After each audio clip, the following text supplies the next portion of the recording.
Hello दोस्तों, shining bye YouTube channel में आपका स्वागत है। दोस्तों, आप सभी को पता ही होगा, इस दुनिया में अच्छे लोगों के साथ बुरा और बुरे लोगों के साथ अच्छा ऐसा कई बार होता है। ऐसा क्यों होता है, इस बात को आपको गहराई से समझना है तो आपको हमारी इस कहानी को पूरा देखना होगा। तो चलिए दोस्तों, इस कहानी को अब शुरू करते हैं।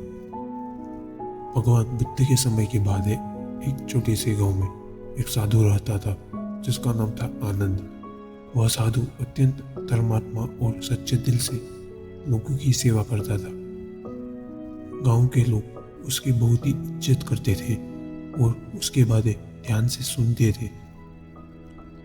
एक दिन गांव में एक भयंकर तूफान आया। तूफान ने गांव के बहुत से घरों को नष्ट कर दिया और लोगों को बेघर कर दिया। साधु आनंद ने अपनी पूरी शक्ति से गांव वालों की मदद की। उसने अपनी सभी संपत्ति और भोजन जरूरतमंद लोगों को बांट दिया।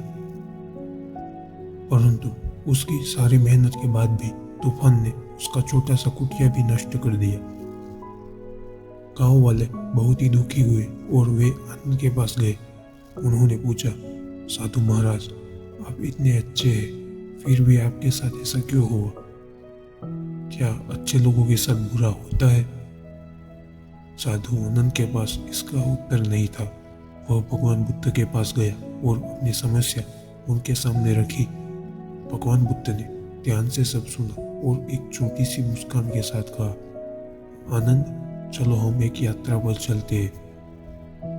बुद्ध और आनंद पास के एक जंगल की ओर चल पड़े। वहां उन्हें एक पेड़ के नीचे एक वृद्ध व्यक्ति को देखा जो बहुत ही दुखी था। बुद्ध ने उससे पूछा, तुम इतने दुखी क्यों हो? वृद्ध ने बताया कि उसने अपने पूरे जीवन में किसी का बुरा नहीं किया, हमेशा सच बोला और धर्म के मार्ग पर चला, फिर भी उसकी सारी संपत्ति छीन ली गई। वह अब इस जंगल में अकेला रह रहा है। बुद्ध ने उसकी बातें ध्यान से सुनी और आनंद की ओर देखा। बुद्ध ने आनंद से कहा, देखो, इस वृद्ध व्यक्ति ने अपने कर्मों के परिणाम स्वरूप यह जीवन पाया है। हम जो भी कर्म करते हैं उनका फल अवश्य मिलता है, लेकिन कभी कभी उसका समय और स्वरूप अलग हो सकता है।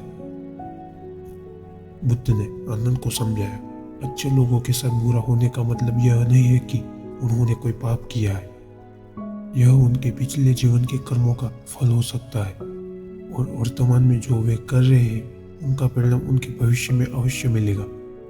इसलिए हमें अपने कर्म पर ध्यान देना चाहिए, न कि उसके तुरंत मिलने वाले फल पर।